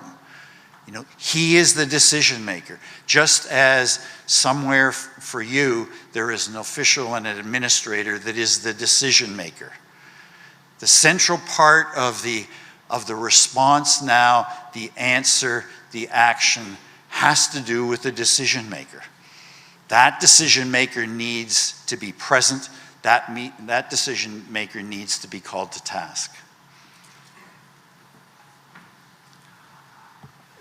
The importance of data, I think, will help us deal with this. And I know that at the federal level, the sport ministry has added surveillance as one of the items of interest. And Jocelyn East from the Federal Ministry of Sport, I know, is in the room. So some of the administrators of sport are actually here to hear the message. So I think that is extremely important. And so I look to surveillance as a very important aspect of prevention of injuries. And so why not have a scorecard for coaches? How many kids were concussed on your team last year? That would be a very telling piece of information about the performance of that coach.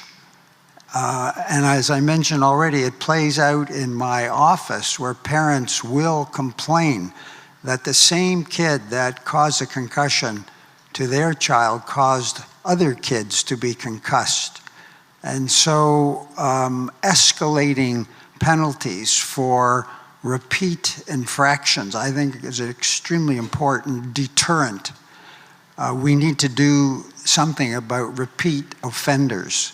And that should be part of the coach's responsibility, to prevent repeat offenders. Thank you both. Another question on this side? So my name's Stuart Monroe. I'm an athletic therapist from St. John, New Brunswick. We do a fair amount of work with various athletes, various minor league sports, and one of the questions that always comes up is, if my son or daughter sustained a hit during a game and they had symptoms for a couple of minutes, what's the best thing to do? Do you sit them out? Do you monitor them, wait for their symptoms to go away? If the symptoms go away, do some sideline testing and let them go back to play? I'm just curious if there's a general consensus as to, is it a zero tolerance? If you have symptoms after an impact, you're done for that game? Or is it kind of like the NHL with the 15-minute rule, the quiet room rule? I'm just curious what the right thing to do is for those young athletes. Well, those are key questions, and I'm not sure that I have all the answers. But as I mentioned, when in doubt, sit them out is an important principle, because you often aren't able to be 100% sure at the time of the event. And in many kids, the symptoms evolve over time. Obviously, if there's been a knockout, if the child is showing unsteadiness, disorientation, there are what we call red flags. So one red flag is, are they complaining of numbness in their arms and legs? That might mean an accompanying spinal cord injury. All those red flags are clearly indicated on the concussion recognition tool that every parent, every coach, every referee, every administrator should have memorized. And I think that is the way we're going to be more accurate in determining take them out or not take them out. Certainly we don't want all the kids sitting out from every game, from every collision, but we have to learn to recognize the red flags and try to be as sharp as possible in recognition. Just quickly on that, and it's to reinforce the point that Charles made about the when in doubt, sit them out. I mean, that seems like a really oversimplified phrase, but it's actually about as good a guideline as can be. And I remember, and I mentioned earlier, the concussion symposiums and the one in Dryden and the earlier one in Peterborough. And I remember one of the panelists that we had was the trainer for the Peterborough Petes.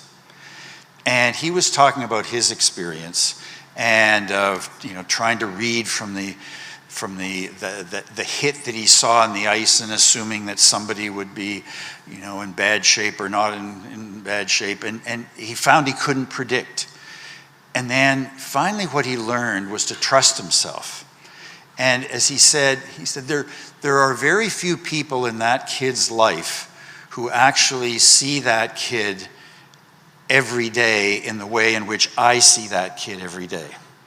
And what I've learned is that I know when the kid looks right and looks like himself, and I know when he doesn't.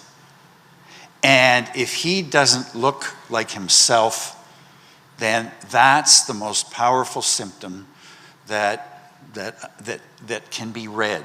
And it's like mothers, you know, with kids when they say, well, you know, you're tired and all of us when we were kids, we fought back against it. No, I'm not tired. No, I'm not sick. No, I'm not all of this. And the mother sort of saying, no, you are. And it was, you don't look right. That's what the mother was saying, and the mother was reading 20 different symptoms and knowing what you look right when you're right and knowing what you look like when you're not right. And so when you're in that kind of position, trust yourself first of all, and if you see that kid just doesn't look right, then when in doubt, sit them out. One question on this side. You have a question? Yes. Hi, I'm Shaughnessy Devereaux, secondary teacher for physical education. My question is for Dr. Tator. When doing the return to learn process for us as, again, physical educators or at our secondary level, and they have to have some medical documentation, they have to be seen by a doctor. You explained in your presentation that there's been further education for current medical students. I would like to know if you could update us on existing medical professionals and what education or how widespread it's become now in the last few years with the new research that's been presented. We just repeated the survey that we did of medical schools. We just repeated it in the last few months, and virtually every medical school in the country. I think there's one that we couldn't get a response from. But all of the others said that they are now including concussion in the curriculum. But it may be not sufficient the way it's being done. We haven't had a good opportunity to assess the quality. When we do assess the quality, we find that it has improved over the years. I think there's still a ways to go, but it's certainly better than it was. The nurse practitioners are going to be called to play a greater role, because one of the major issues of that Rowan's Law will cause is quite a bit of difficulty with access to care.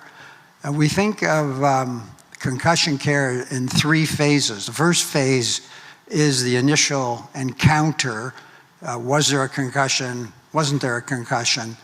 And then the second phase is the follow-up phase, which involves return to learn and return to sport. So in the first 2 or 3 weeks after a concussion has been diagnosed, those are critical times, and the general practitioner, sports medicine doctor, neurologist, pediatrician, family doctor, etc., should all be in that swim, knowing about return to learn and return to sport.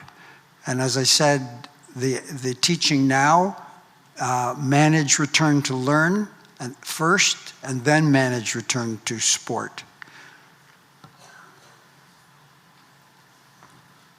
Just about winding up the question. We have time for a few more. I think there's a gentleman on this side. The question? Yeah, my name is Ryan Shea. I'm a physiotherapist owner from a couple of hours north of here. I'll kind of change my question a little bit because part of it was addressed, but I understand there's kind of a lack of validation with the things like the impact and different kind of objective measures in that we have.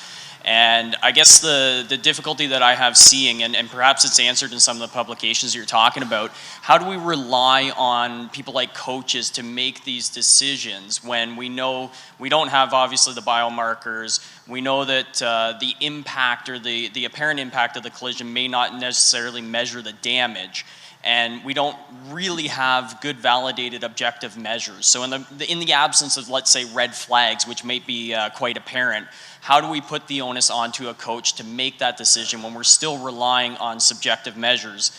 And anybody that's been an athlete or has worked with athletes know they're not going to give us those subjective measures too readily.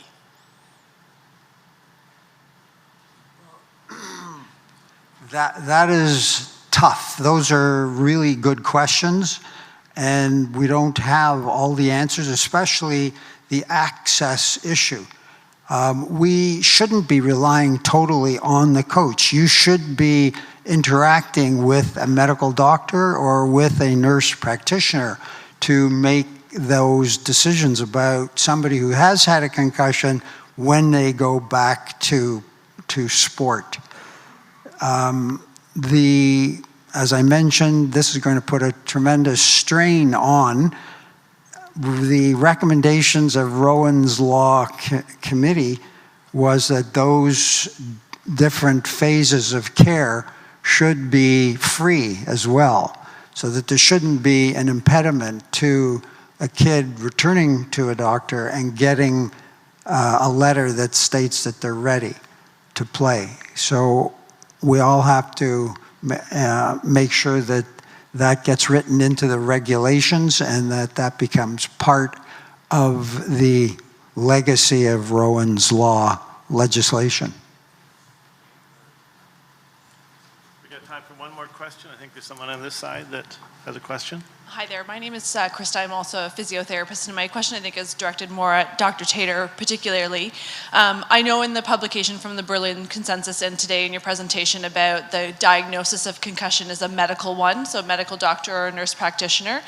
What I often hear from other therapists and chiropractors or other allied health professionals is exactly kind of what you were just saying, is that the barrier to often getting that medical directive or guidance on the return to play or return to work, whereas the allied health professionals are very well positioned oftentimes in the community to be able to be liaising with them, that you're working with them through their rehabilitation. Can you talk to me about what the rationale or the reasoning is behind it being very firmly stated by yourself as well as in that document that it's a medical diagnosis and that it has to be a medical individual directing that return to work or return to learn or return to sport, and maybe where you see physiotherapists or other rehab professionals fitting in to the legislation and the next steps as we go forward? All of those are extremely important issues, and it comes under the category of who does what. And this is really part of the Regulated Health Professions Acts, that certain specialties are allowed to do such and such. And sometimes there will need to be changes now that Rowan's Law legislation is in place. We do feel that in terms of making the diagnosis, that the training involved in being able to do that accurately makes me feel that it should be a medical doctor. This is a brain injury. In terms of management of that brain injury, it is definitely a team sport. There's an important role for a physiotherapist in supervising exercise as a means of getting the brain to heal. So in the care of those who don't get better, sorting out who has a whiplash as well as a concussion. And we know that, for example, about 25% of people who are concussed, there's an associated whiplash, and that can be best treated by a physiotherapist, for example. So yes, it is a team sport. in terms of diagnosis and management.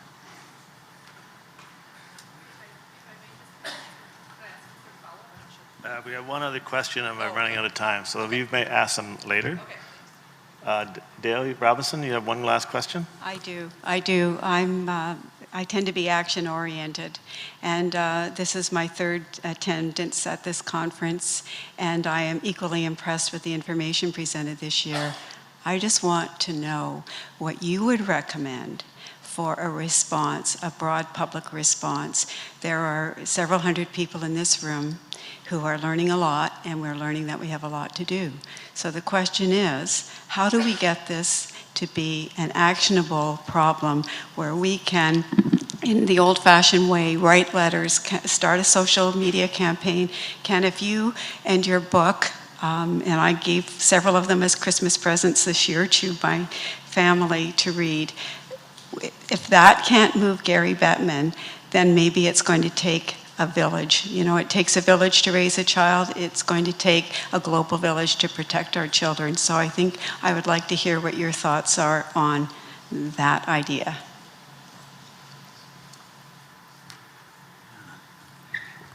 Well, I'll start with the last part, and then, but I mean, in terms of changes in the NHL and with Gary Bettman, is that all of this is at the relative beginning.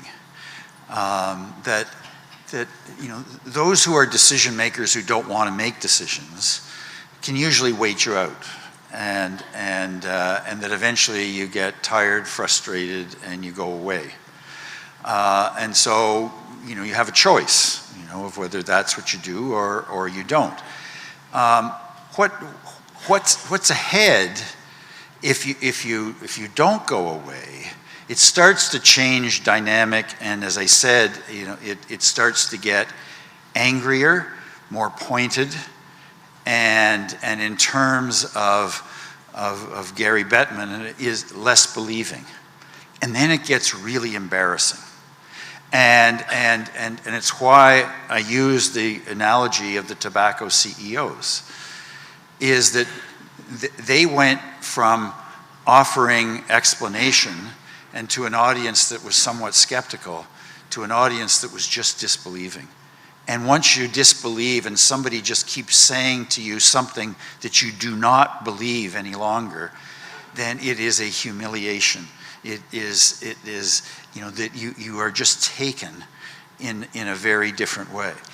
I think what can happen and should happen with this is that governments at the more formal level, at the higher level, at the parliamentary level, in Canada in particular, have been pretty quiet. And I think it's not been a bad thing that they've been quiet up until now. But I think the next thing is hearings.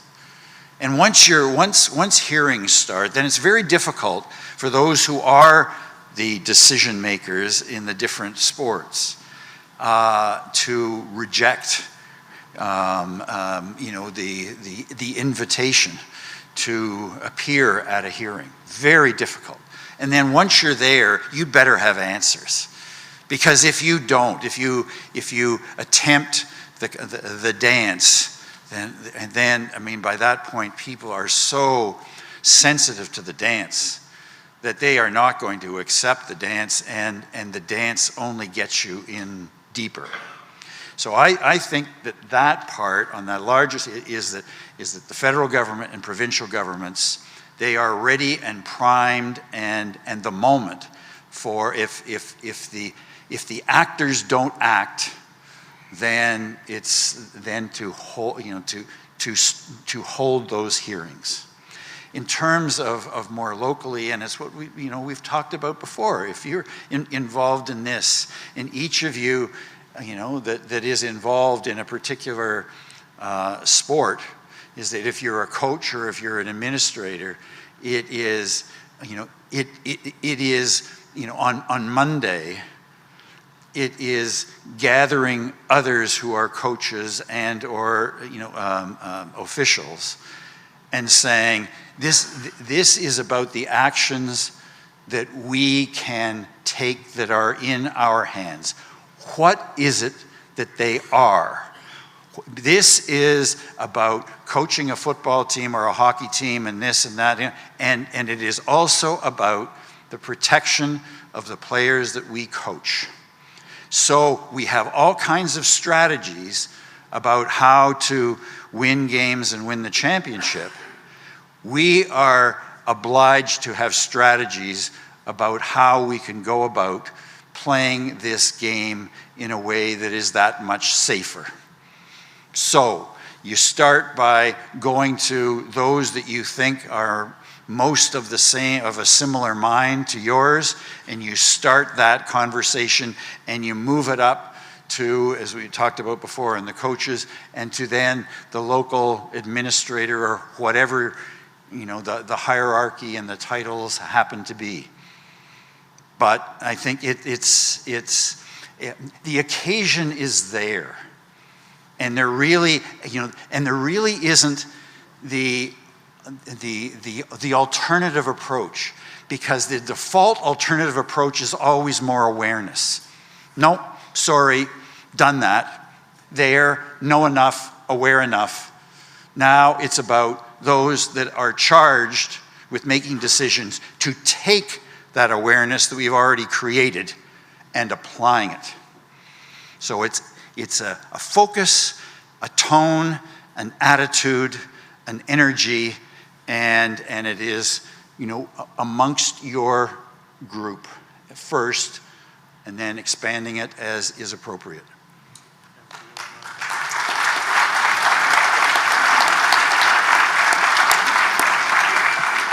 Well, I really like that, Ken. That's like a call to arms. And I think it is time that more people stepped up to the plate to bring this to the attention of governments. I recall the Honorable Roy McMurtry stepped up to the plate a number of years ago and charged some of the hockey thugs at that time with actual assault infractions. And I think one or two of them actually did stick. So governments have a role. That governments pass legislation. They passed Rowan's Law. And I think that's a wonderful thing. And perhaps governments will have to take the next step and look more closely at the pros.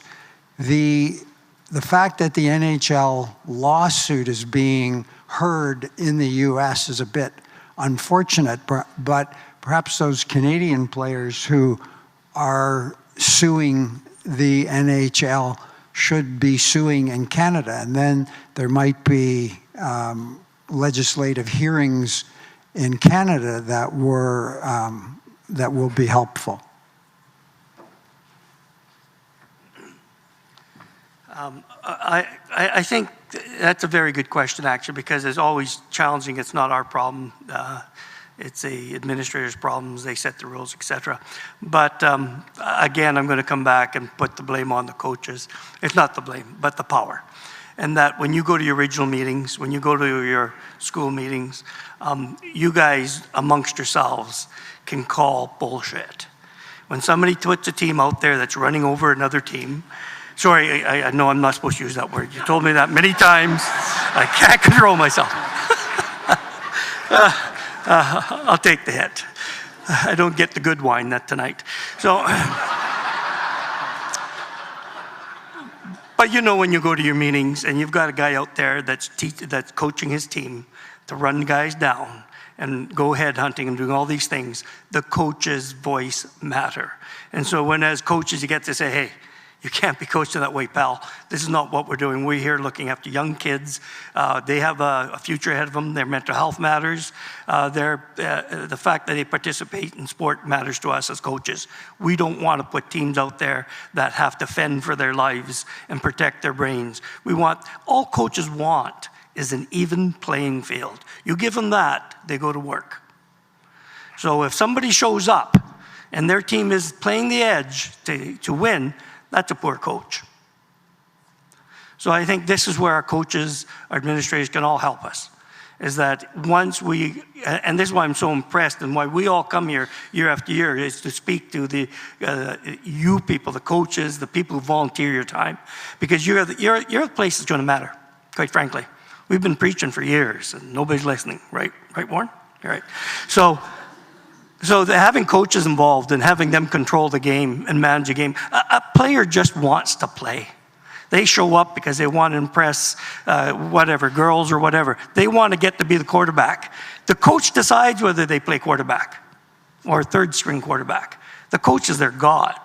They're going to do whatever it takes to get on that field. So we need your help to make the game safe. Thanks. Thank you, Dennis.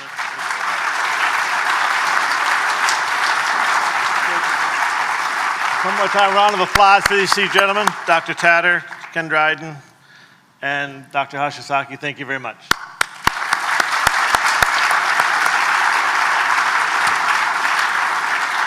Thank you again to the three gentlemen that spoke this morning. I appreciate it. This afternoon we have a session dated to our Rowan's Log Advisory Panel. We'll see you back here at 1:30. I've got to say that Rowan's mom and dad is here today, and yeah, I look forward to hearing from him especially. Thank you very much.